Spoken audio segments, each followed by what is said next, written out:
The Atlanta Falcons are finally able to get their elite pass rusher.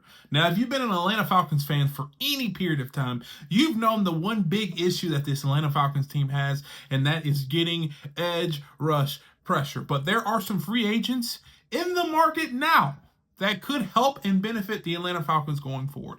And the person I'm talking to today is Khalil Mack. Now, Bleacher Report came out and said that there were some links and some ties to Khalil Mack, and a lot of people thought last year the Falcons were going to try to be able to make a move to get Khalil Mack, but it just didn't simply happen. Now Khalil Mack is a free agent. The Atlanta Falcons could work to get some value pass rush from a guy that has led the league in a lot of statistics over the years. Just to give you a quote, there are two guys that lead the league in, I think, forced fumbles. It goes TJ Watt and it goes Khalil Mack. So this guy is someone that the Atlanta Falcons must prioritize when trying to get pass rush. Now, when identifying this pass rush, there is really a three-pronged approach that I think the Atlanta Falcons should take. Number one, continue to develop their guys. Arnold Ebiketie is turning out to be a really good player. Continue to develop him. Two, get young talent in the draft. There's one individual that I'm looking at right now that if we can move back, we still be able to get him, and that's James Pierce out of Tennessee.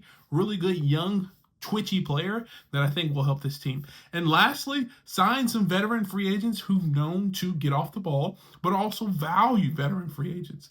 And Khalil Mack is that individual player. I know the Atlanta Falcons wanted to get Danielle Hunter some time ago, I think last year. Khalil Mack reminds me of an older version of Danielle Hunter. And that's someone who could not only still get after the quarterback, but also be a leader for this team and show some of these young players how to rush the pass, how to rush the quarterback effectively. Now, a deal for Khalil Mack, like I said, he's on his last year. He's a free agent going into this year. And I'm not saying the Atlanta Falcons need to overpay for him, but do something simple like a 2-year, maybe $25 million deal. Pay Khalil Mack about $10 million a year. I think that's something that will work. I know a lot of people have some concerns about how old he is, but Khalil Mack shows that he can still get after it and get after the quarterback. Just want to show you his stats really quick. Now, there are, over the last 5 years, he did have some really good sack numbers. There was 1 year in particular where he had 17 sacks. I think that is not the norm. I think that is outside of the norm. I think that was in 2023, he had 17 sacks. But if you look at the other years, 2020 to 2024, he averages about the 7 to 8 sack range. And if he can produce that, for the Atlanta Falcons, that will be something that, like I said, him as a veteran guy, it will help the Atlanta Falcons for a veteran who can not only train the young, but also be a leader in this locker room to get 7, 8 sacks. This will help that Atlanta Falcons team.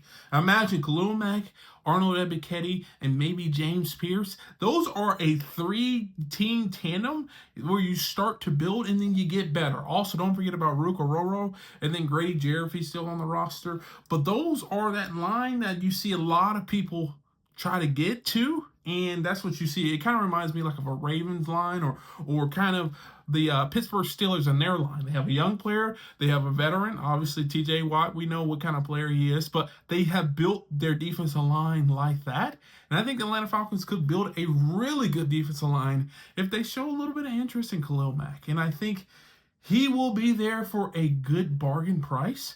And I think if we are able to make that happen, that would be a good addition for the Atlanta Falcons. So the Atlanta Falcons have the opportunity to get their elite pass rusher. Yes, he may be a little older in age, but he still is a guy that can contribute in different ways. And Khalil Mack will be a great addition to this Atlanta Falcons team as we starting to build this roster for next year to make a push. But if you agree or disagree, let me know. Leave a comment down below how you feel about Khalil Mack and how you feel about his addition to the Atlanta Falcons roster. And also, what would you pay Khalil Mack per year? I just threw that $10 to $12 million range out there. If we're able to get him for 6 or 8, then 100% sign us up. But what would you pay Khalil Mack after an aging Khalil Mack after his years out with the Chargers? But like I said, please do me a favor, hit the thumbs up, subscribe, and turn on post notifications. And like always, peace.